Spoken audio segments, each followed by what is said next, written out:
Hello friends, এ হলো মিষ্টিদের বাড়ি। আর আজকের ভিডিওটা দারুণ মজার। প্রতিদিন সকালবেলা উঠে মাথায় একটাই চিন্তা ঘোরে, কি রান্না করব, কি করব। আর ভালো লাগে না, যাই দেখি আগে সকালের বাসি কাজগুলো সেরে তারপরে রান্নাঘরে ঢুকবো। আগে একটু মাঠ থেকে ঘুরে আসি।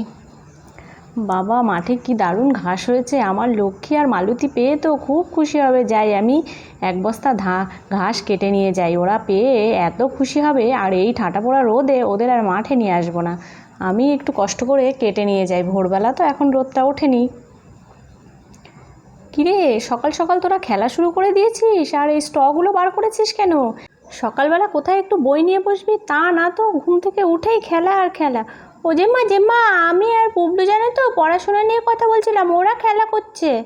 হ্যাঁ আমি জানি তো, তুমি খুব ভালো মেয়ে, আর পুবলু তো খুবই ভালো ছেলে। ও তো সারাক্ষণ পড়াশোনা এসব নিয়েই ব্যস্ত থাকে। না মা, খুশি মিথ্যে কথা বলছে, ওরা পড়াশোনার গল্প একদমই করছিল না।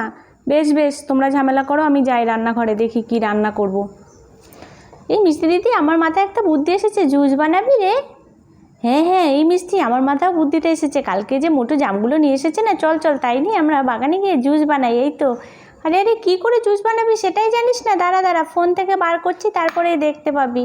হ্যাঁ এই তো, এই জামের মধ্যে জল দিয়ে চটকে নিয়ে তার মধ্যে একটু বিট লবণ, চিনি এইসব দিয়ে মিক্সড করে। এই দেখ কি সুন্দর জুস হয়েছে, দেখেছিস তো? কি দারুণ জামের কালারটা হয়েছে, বুঝলি তো? দেখ দেখ। আরে আরে, জুস তৈরি হয়ে গেছে নাকি? তাহলে আর দেরি করে লাভ কি? দে দে দে, খাওয়া শুরু করে দিই। কই দে তো, আমাকে একটা স্ট্র দে তো, আমি এক্ষুনি ওখান থেকে টেনে হাফটা খেয়ে নিই। এই পুবলু, তুই কী রে, তুই এটো করে খাবি কেন রে? এ কি, তোরা জামগুলোকে এই অবস্থা করেছিস? সব জাম তোরাই তো নিয়ে এসে জুস করে নিয়েছিস, তাহলে আমরা কি করে খাবো? এই ভালো কথা বলবো, আজকে আমরা এই বড়টার থেকে সবাই মিলে জুস খাবো। কি মজা বলে, কি মজা হচ্ছে না খেতে? হ্যাঁ, খুশি তার বেশি বেশি, ও কারোর এতো খায় না, ও আলাদা খাবে। সবাই মিলে খাওয়া কি মজা হচ্ছে। তা না তো পাইপ দিয়েই তো খাবো, তাতে কি হতো? খুব পচা মেয়ে খুশিটা।